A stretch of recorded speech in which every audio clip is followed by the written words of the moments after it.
Pourquoi Dieu a mis cet arbre en sachant que si l'être humain désobéissait, c'est lui qui devait aller mourir? Si l'être humain désobéissait, c'est lui qui devait aller souffrir, parce que c'est lui qui allait racheter cette humanité perdue. Aujourd'hui, on discutera de ce voyage, de l'Éden au Jourdain, et du Jourdain jusqu'au Nouvel Éden, jusqu'au paradis. Dans le jardin de l'Éden, Dieu a donné un ordre, un commandement à Adam. Il l'avait placé au milieu de ce jardin, il lui avait montré toute la beauté, toutes les ressources dont il disposait, et il lui a dit: de cet arbre, tu ne mangeras pas. Parce que le jour où tu en mangeras, certainement tu mourras. Nos traductions écrivent « certainement tu mourras ». Ce qui était intéressant en hébreu, c'est qu'il dit « mourir tu mourras ». On ne parle pas comme ça, bien sûr. Mais ce n'est pas souvent que la Bible s'exprime de cette façon. Bien sûr, ça fait un emphase. Non, mourir tu mourras, ça veut dire il n'y a pas d'échappatoire. Mais en même temps, cette double répétition du même verbe laisse entrevoir que cet enseignement du Nouveau Testament, que nous sommes morts dans le péché et que morts, nous mourrons. On pourrait traduire « en mourant, tu mourras » ou « déjà mort, tu finiras par mourir ». C'est la mort spirituelle dont parle notre Seigneur. Mort parce que séparé de Dieu. Dans le concept biblique, mort c'est séparation. Mort c'est la séparation du corps et de l'âme. Et c'est à ce moment-là qu'on meurt. Mort, quand on est séparé de Dieu, c'est mort spirituellement. Mort à cause du péché. Mais à cause de cette mort spirituelle, vient aussi la mort corporelle. À partir de cette désobéissance et à partir du jugement de notre Seigneur, l'être humain a commencé à mourir. Mais la parole aussi nous parle d'une troisième mort. Et c'est dans ces termes que nous le présente l'Apocalypse. La mort éternelle, la mort de l'enfer. Celui qui est mort spirituellement séparé de Dieu, celui qui est mort physiquement séparé de Dieu, mourra éternellement en enfer. Dieu était très clair. Et Adam a désobéi. Vous connaissez l'histoire, le serpent, la tentation, la volonté de se laisser tenter, de voir ce qui était interdit comme quelque chose de beau et d'attrayant. Nous connaissons que Adam et Ève ont mangé de ce fruit qui était interdit, et donc la parole s'accomplit. Et morts, ils vont mourir. En mourant, ils mourront. C'est ce qu'on appelle la chute et l'entrée de la mort. Adam avait été créé à l'image de Dieu. Après la chute, cette image de Dieu a disparu de l'être humain. Et Adam ne peut que transmettre sa propre image. D'une génération à une autre génération, ce n'est pas l'image de Dieu qui se transmet, sinon l'image d'Adam. C'est pourquoi l'apôtre Paul dit dans 1 Corinthiens chapitre 15, « La mort est venue par un homme, Adam. Et tous meurent en Adam, parce que nous portons cette image. Et parce que ce même avertissement que Dieu a fait à Adam, continue de s'accomplir aujourd'hui. En mourant, nous mourrons. L'apôtre Paul dit dans l'Épître aux Romains, « Par un seul homme, le péché est entré dans le monde, et par le péché, la mort. Et ainsi, la mort s'est étendue à tous les hommes, parce que tous ont péché. » Mort, il mourra. Mort, nous mourrons. Un questionnement qu'on entend souvent et qu'on peut se faire, c'est un questionnement à Dieu, non? Pourquoi cet arbre? Pourquoi cette interdiction? Pourquoi donner l'opportunité à l'être humain de désobéir? Pourquoi donner de la place, la possibilité de la chute? Pourquoi avoir créé ce monde avec la possibilité de la mort? Ça n'aurait pas été plus facile sans l'arbre? Pas d'arbre, pas de péché, pas de péché, pas de mort, pas de chute, pas de péché, pas de malheur, pas de jugement, pas d'enfer. Tout le monde content? Heureux? On ne sait pas, parce que l'histoire s'est déroulée de cette façon. Pour certains, Dieu montre son amour avec cette interdiction. Il montre son amour envers l'être humain, parce qu'il lui donne la liberté. Il le laisse décider. Il ne l'oblige pas à l'aimer, il ne l'oblige pas à rester avec lui, sinon qu'il souhaite que ce soit un choix d'Adam et d'Ève, de rester, de demeurer avec lui en obéissant à cette seule interdiction qu'ils avaient. C'était l'opportunité de démontrer l'amour envers le Créateur à travers l'obéissance, à travers la résistance, en utilisant ce libre arbitre pour aimer le Seigneur et l'honorer.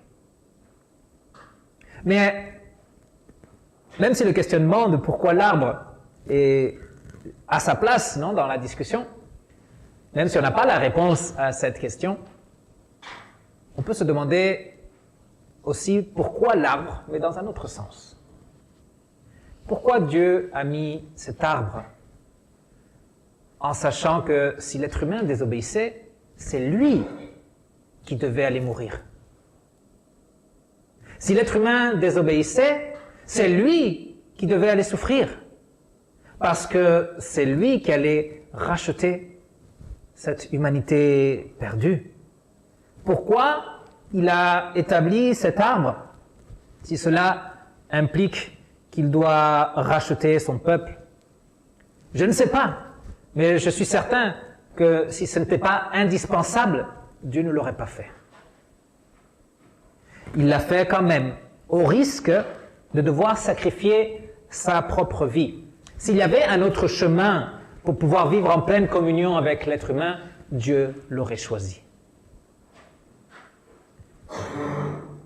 Il aurait pu dire à Adam, regarde, si tu manges de l'arbre, certainement tu mourras. Mais si tu manges de l'arbre, je vais être obligé de m'humilier moi-même. Je vais être obligé de souffrir. Je vais être obligé d'être torturé. Je vais être obligé d'agoniser sur la croix. Je vais être obligé de mourir pour toi. Je vais devoir assumer le corps humain et le garder pour l'éternité. Parce que Jésus, incarné, reste humain pour l'éternité.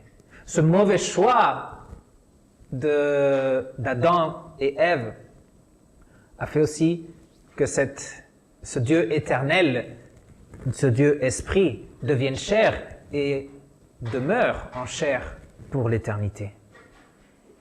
Si Adam savait tout ce que Dieu le Fils aurait dû traverser, ou il allait traverser à cause de cette désobéissance, est-ce qu'il l'aurait fait quand même? Il n'a pas pris au sérieux l'avertissement de Dieu qui lui a dit « tu mourras ». Encore moins il allait prendre au sérieux l'avertissement « je mourrai si tu le fais ». Le diable le savait.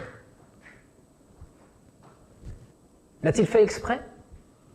Il est allé tenter Adam et Ève parce qu'il savait que de cette façon, il obligeait le Fils à devoir traverser par cette situation, devoir passer par l'angoisse pour racheter cette humanité perdue. Peut-être, je n'en sais rien. Personne ne le sait. Mais ce qui est sûr, c'est que Dieu avait un plan éternel. On lit dans 1 Pierre chapitre 1, les versets 18 à 20. Ce n'est pas par des choses périssables, par de l'argent ou de l'or que vous avez été rachetés de la vaine manière de vivre que vous avez hérité de vos pères, mais par le sang précieux de Christ, comme d'un agneau sans défaut et sans tache, prédestiné avant la fondation du monde et manifesté à la fin des temps à cause de vous. Prédestiné avant la fondation du monde, avant l'Éden, avant d'avoir planté l'arbre, avant d'avoir donné l'avertissement à l'être humain. Christ était déjà prédestiné pour aller jusqu'au Jourdain. La manifestation en ces fins des temps de cet agneau sans défaut et sans tache à cause de vous. Je ne sais pas pourquoi l'arbre, mais je sais que cela a conduit notre Seigneur au Jourdain. Et c'est là que l'agneau de Dieu se présente. L'agneau de Dieu sans défaut. L'agneau de Dieu sans tache. L'agneau de Dieu parfait. Celui qui peut payer le prix pour chaque péché de l'humanité. Celui qui peut payer la rançon de toute l'humanité entière parce qu'il n'a aucun défaut, parce qu'il n'a aucune tâche, parce qu'il est parfait. L'arbre a conduit notre Seigneur au Jourdain afin que toute l'humanité sache que celui-là qui est baptisé, le Christ, est l'élu de Dieu.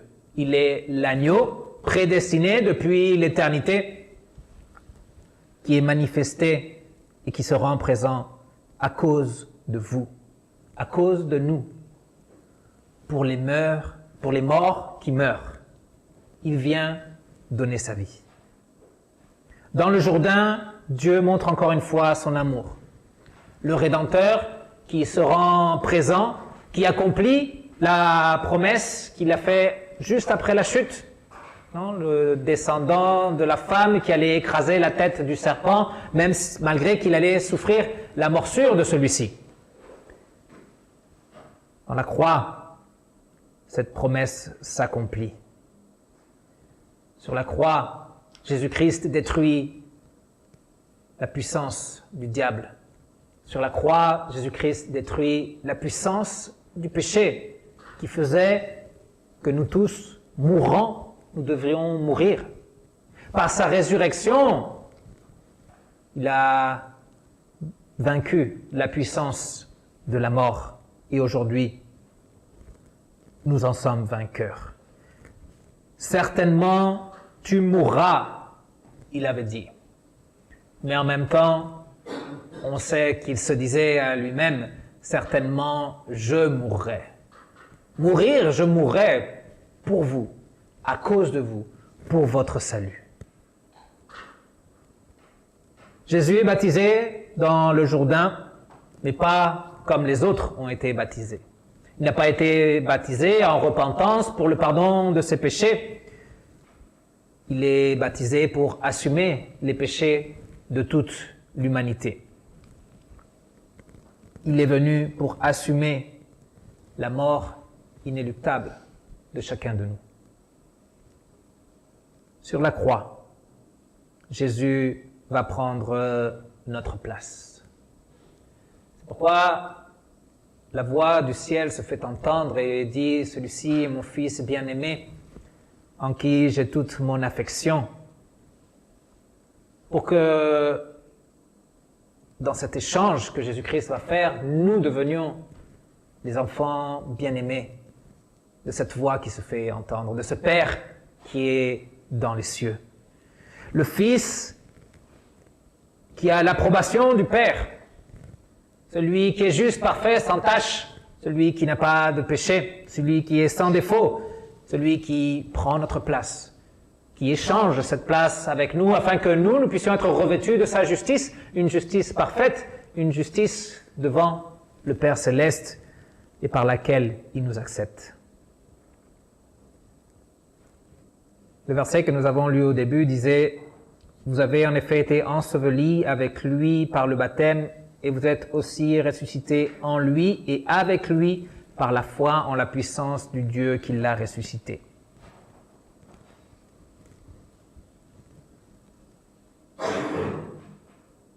Mourir, tu mourras. Mort, tu mourras. Et dans le baptême, tu as été enseveli. Dans le baptême, tu es mort, toi qui étais mort. Et dans le baptême, tu as été ressuscité avec celui qui a été ressuscité avec puissance, avec celui qui a vaincu la mort. Pour que le Jourdain devienne pour toi la vie. Tu ne meurs plus pour mourir, tu es vivant par la foi pour vivre en Christ. Vivant spirituellement, vivant parce que réconciliés, vivant parce que nous ne sommes plus séparés de Dieu. En Christ, nous sommes de nouveau unis, nous vivrons éternellement parce que là où Christ est présent, nous serons présents. Et il est monté au ciel, il est à la droite du Père et nous serons avec lui pour l'éternité. Peut-être quelques-uns d'entre nous échapperont à la mort physique si Jésus veut bien venir bientôt. Pour atteindre le paradis, de l'Éden jusqu'au paradis, il fallait passer par le Jourdain. Il fallait que Christ passe par le Jourdain. Sans Christ et sans lui, il n'y a pas de possibilité du salut. Sans Christ et sans sa grâce, il est impossible d'être accepté par Dieu. Nous sommes morts en Adam et nous continuerons de mourir. Mais dans sa grâce, il nous accorde les mérites suffisants du Christ. Donc avec Christ, dans l'eau du baptême, ensevelis avec lui, ressuscités avec lui, unis à lui dans les eaux du baptême, nous serons avec Christ toujours, jusqu'au paradis. Toujours, à chaque instant. Ésaïe chapitre 43, verset 4, nous l'avons lu, disait « Parce que tu as de la valeur à mes yeux, parce que tu as de l'importance et que je t'aime, je donne des hommes à ta place, des peuples en échange de ta vie. » Notre Seigneur est allé encore plus loin que sa même promesse. Il a donné son Fils unique pour chacun de nous. Parce que nous avons de la valeur à ses yeux. Parce que nous avons de l'importance. Parce qu'il nous aime. Il ne nous a pas rejetés. Il a envoyé son Fils pour assumer la chair et nous délivrer. Du Jourdain au paradis, le destin est assuré. En Christ, par sa mort, par sa résurrection, et parce que nous sommes vivants en lui par la foi, parce que nous sommes vivants en union avec lui par le baptême, nous vivrons en Christ, avec Christ, dans son paradis. Sur le chemin, pendant ce temps, honorons le sacrifice du Christ. Honorons l'amour qu'a démontré notre Sauveur. Ne soyons pas comme Adam. Ne soyons pas désobéissants. Sinon, par amour, et en reconnaissant cet amour, consacrons nos vies à notre Sauveur. Soyons confiants.